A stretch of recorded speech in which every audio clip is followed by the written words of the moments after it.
here at the farm in New Brockton. Might as well check our plants while we're here. I want to check on the tortoises and any type of activity that we find. This is all going to change here next month because we're going to be coming in and cutting down half these trees.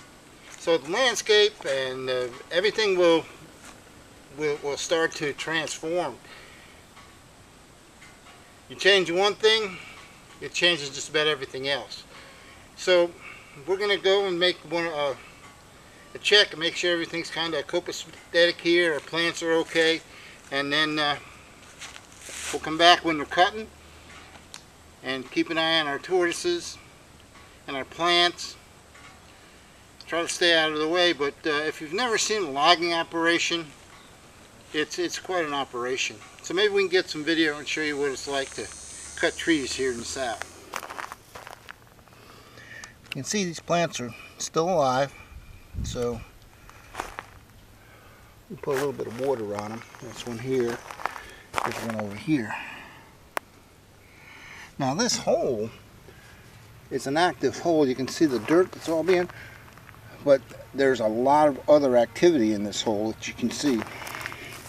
See right there? That's a snake line. Snake has crawled in or out. There are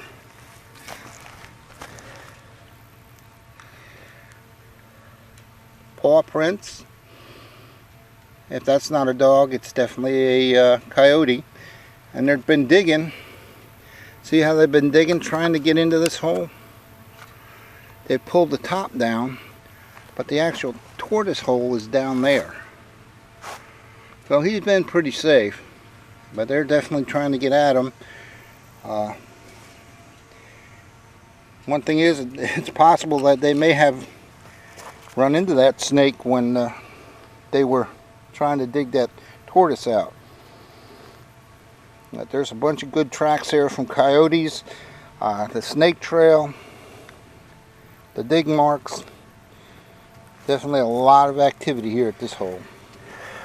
Now this hole here is active. Look at the dirt and stuff that they've pulled out.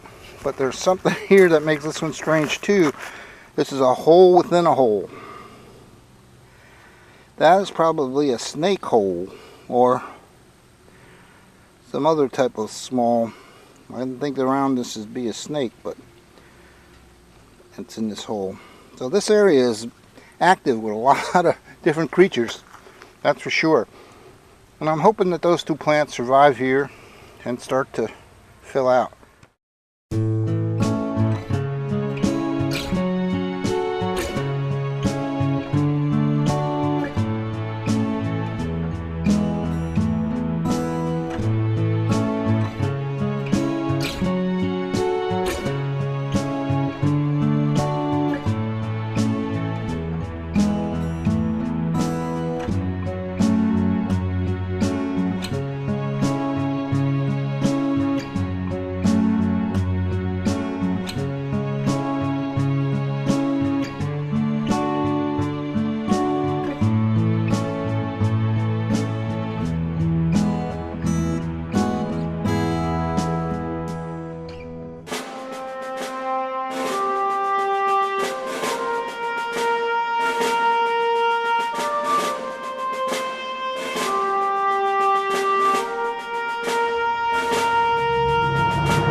This is where we want to go one day soon. Maybe before they even cut all this out. This is all going to be all cut out and thinned. And that will be a blessing to all these trees, because some of them are just dying because they're just not getting any sunlight. They're fighting each other, and of course it's survival of the fittest. And being in the survival of the fittest, it's time for us to have lunch. Have our little stove, and we're heating up our canned goods. Of course, we do it in the sand where there's no chance of a fire. A fire back here would be devastating. It really wouldn't be. This place needs to be burned, and I think we've discussed that before. You know, I know that cooking some mini raviolis is no big thing, but let me tell you that when you're out here, it adds to the whole experience. I mean, hey, you know, we're roughing it. We're cooking. We're having dinner out in the woods, and you know, it's a man thing, I guess. But it's important, you know, that being an old man like I am, what used to take me an hour now takes me 3 or 4, and I've learned to enjoy that. And what I mean by that is, where I used to ride around this place, it would only be an hour to do what I wanted to get done or whatever. And then I'd be kind of depressed that it was over. But now that I've taken 3 or 4 hours, I stop and enjoy the little tiny bit of time that I got, that I can get up and I can walk before the pain sets in, or the sugar drops, or the sugar goes too high, or whatever. You know, and I don't mean to complain. I'm not complaining. Believe me, I'm not complaining. I'm just telling you the situation. And it's just what a feeling it is to be in the outdoors. It's like the best. Let's put it into some kind of terms where people will understand. It's like the best drug in the world. It's a natural high being out here and feeling God's presence, listening to the birds. And I mean, we seen a deer out here the other day, and she was just beautiful. She was gorgeous. She was just come out of her fawn stage, and like we found that little tortoise today. There's just so many miracles and things that we take for granted that I've really just now at 64 learned to enjoy. And I just thank God for that, and I pray that everybody gets a chance to do what I do. Just get out and enjoy. You know, a lot of people say, "Oh, I don't like the bugs, I don't like this." Well, I guess, you know, it's part of the experience too. You know, you get spray and you spray yourself down, and you get ready and you put your special clothes on, and you go out and you relax and you just open up your mind, and it's great. But you got to try it in order to know. So I'm going back to my my burning ravioli. So thanks.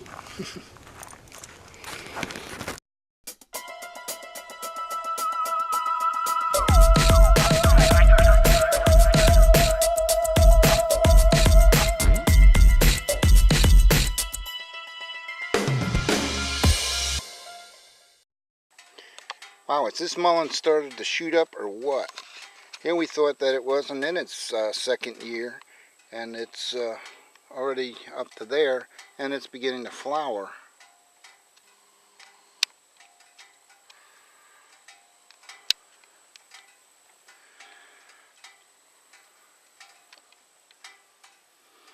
It'll have those pretty yellow flowers, and then the seeds will start out. And then, like we said earlier, it'll put out 100,000 seeds. That's a lot for a darn plant. It's a lot for anything, right?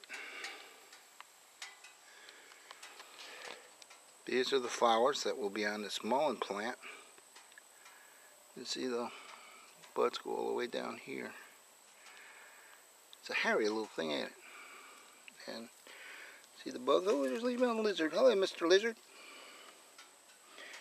He knows where to find his food, don't he? See, this one isn't in it. This must be its first year. These plants here look like they're doing okay.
gonna use my name, right? I mean, that's why I'm willing to talk to you.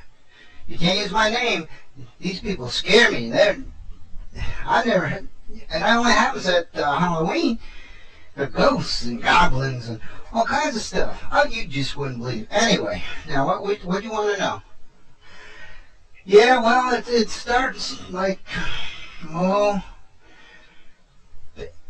15th of October. Well, you know, be a few poltergeists or something before then.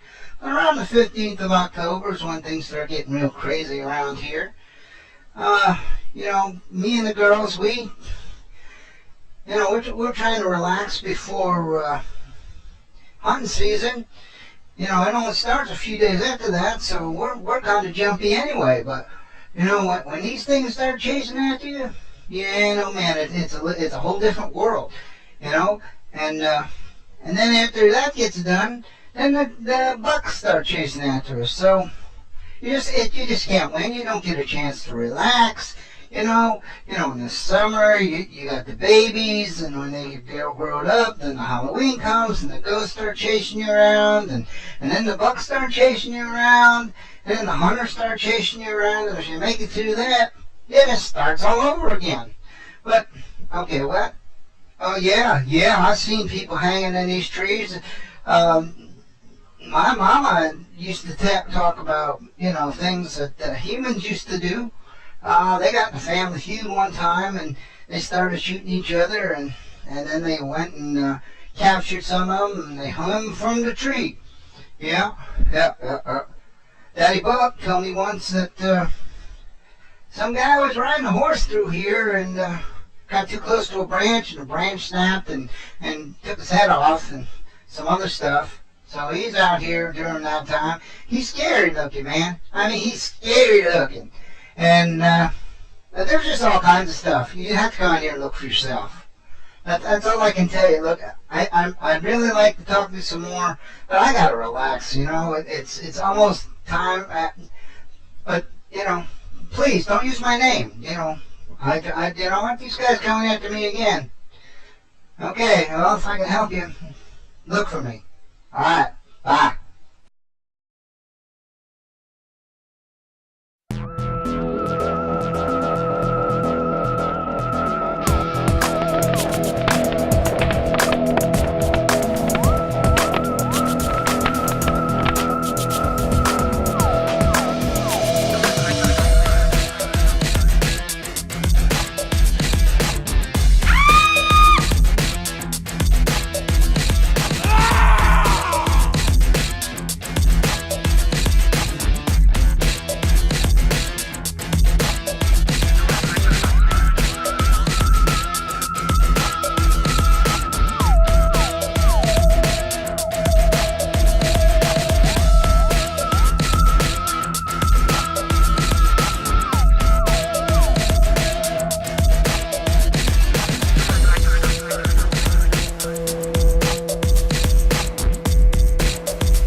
I found this little tortoise. It's probably going to be a male.